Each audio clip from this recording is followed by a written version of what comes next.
Welcome back, Diababes, and I'm here with my Aunt Erica and my Aunt Yoli, and I'm here to interview them today. Alright, first question is, do you guys know what type 1 diabetes is? Yes. Yes, we do. Alright, and what is it? It's the one where you have to inject yourself with insulin. Okay, and then do you know how it's diagnosed? I believe it's when, oh my god, I just went blank. Okay, and then do you know the symptoms to the... Tiredness. You start losing weight, thirsty. You get thirsty a lot. Okay. I think that's about it. Next question is, how'd you guys feel when I got diagnosed? What were your thoughts about it? Sad. Because you don't never want to see a niece or nephew go through that, especially at a young age. I mean, you always hear like adults. I mean, at least that's when I at least remember, when diabetes started coming out more in adults. Okay. And then, what would you guys do to change other people's mind about diabetes? You know how there's sometimes myths like you get diabetes because you eat this or you didn't take care of yourselves. What do you guys think about those myths? Like, does it make you angry? Does it just make you upset? Does it not bother you at all? It just bothers me because I think people don't really know like what diabetes really is. Because I mean, you could be healthy and then again, you have diabetes.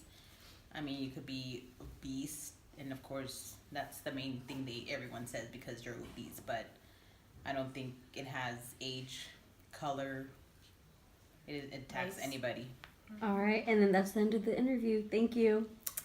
I'm here with my cousin Annalise, and she's going to answer a few questions for us. And are you ready? Yep. Okay, the first question. Do you know what type 1 diabetes is?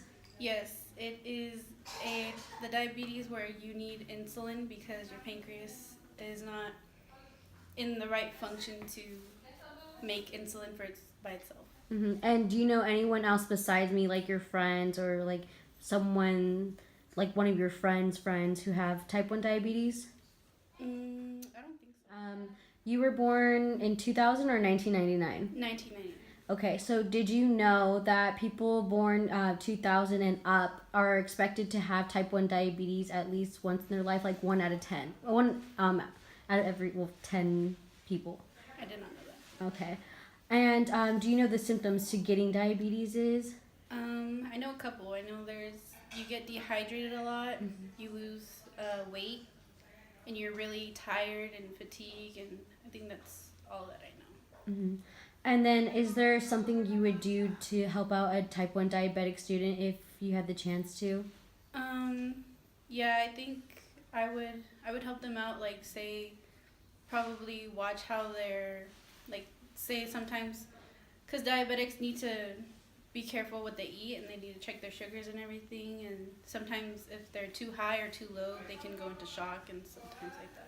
Okay, so I know some diabetics who are teenagers do go through a depression stage where they do not take their medication and all that. If a friend was stopping their whole medication and everything, what would you do and how would you support them in that?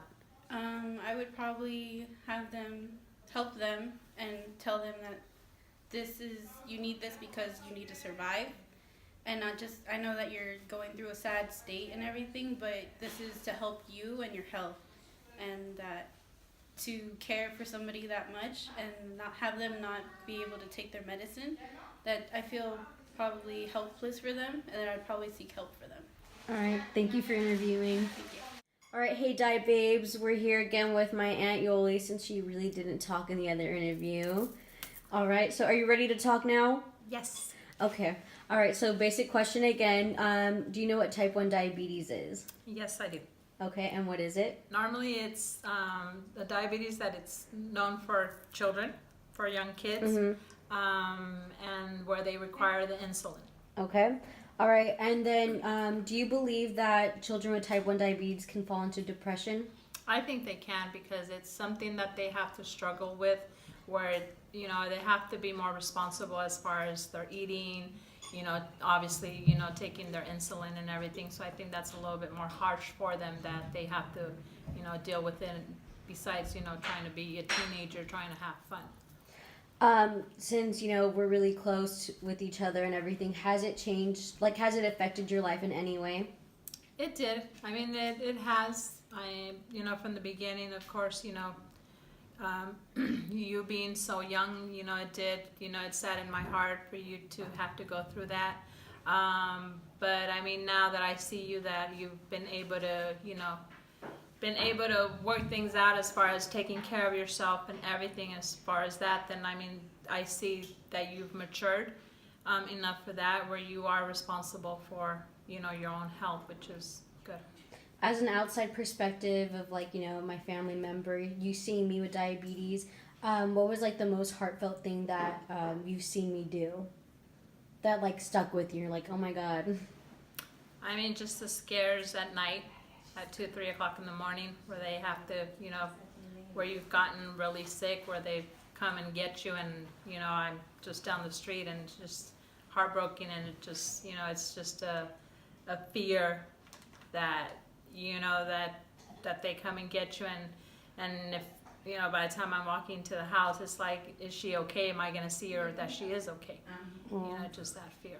Yeah. All right. Well, that's the end of our interview. Thanw you. You're All right. welcome.